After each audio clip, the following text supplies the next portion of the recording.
ఈ పంచ సంస్కారం ఇవ్వబడినట్టుగా పెద్దలు చెప్తారు.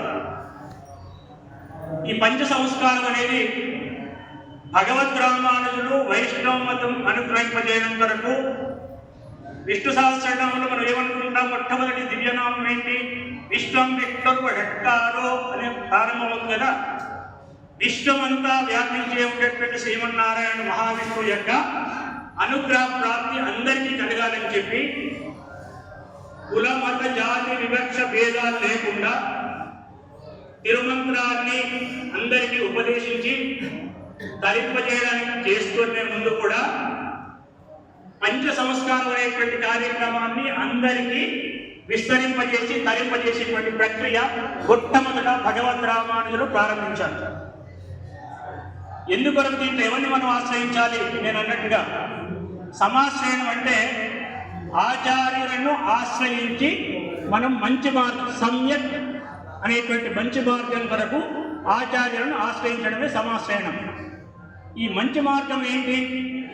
ఎందుకు ఆచార్యులను మనం ఆశ్రయించాలి అంటే ఉపనిషత్తుల్లో మనం అందరికీ పారాయణం చేస్తుంటే వస్తుంది ఆచార్య దేవో భవ అంటే నేను ఆచార్యుడిని భగవంతునిగా ప్రవర్తించేట్టుగా అనుగ్రహించమని ప్రార్థిస్తాం.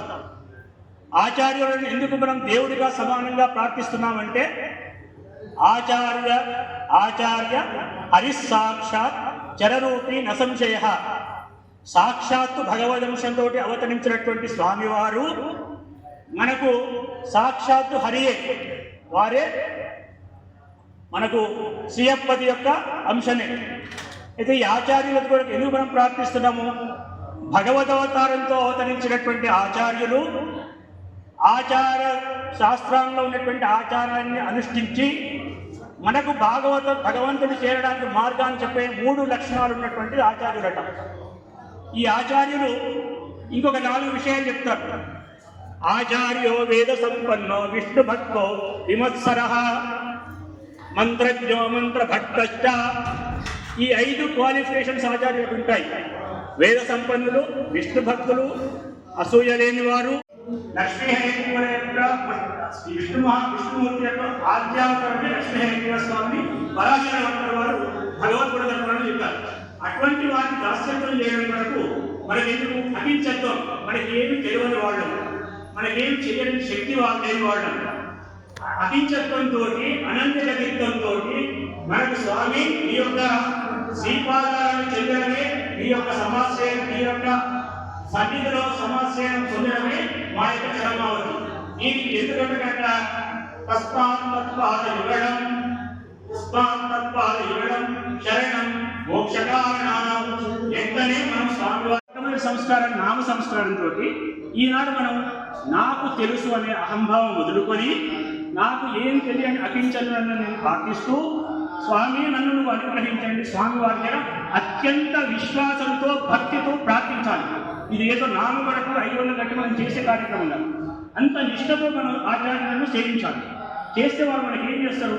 రెండవది, ఒకసారి మనకు మానసికంగా నన్ను శరణాగతి చెయ్యి, నాకు అనన్య శరణత్వం ఇంకా ఏమీ నాకు నుంచి కాదు అని స్వామివారి యొక్క శ్రీచరణాల మీద మనం నమస్కరిస్తే శ్రీవారు ఈ యొక్క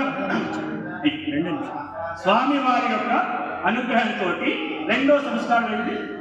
ఈ ఊర్ధపుండ ధారణ 12 కేశవనామాలతోటి ఆ యొక్క స్వామి యొక్క వాక్యముడు మనోవాక్యాయ, మనసు వాచు కర్మ 3 రకాలుగా మనం స్వామిని సేవించాలి కనుక వాక్యాయ కర్మ మనసుతో కూడా వాక్యంగా కూడా మనం 12 నామాలు పెట్టుకొని భగవంతుని ఆచరించడం చేయాలి.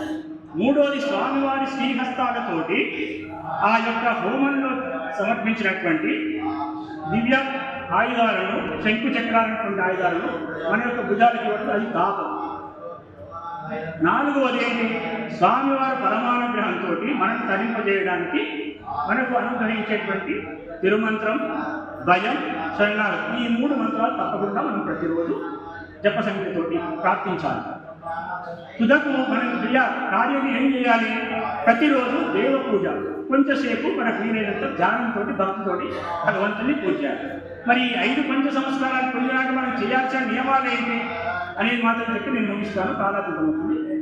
1, మొట్టమొదట ఈ విశ్వానికంతా కూడా జగత్సృష్టి జగద్రక్షకుడైనటువంటి సాక్షాత్ పరవాసుదేవుడు శ్రీయపతి శ్రీ మహావిష్ణువే పరాదేవత.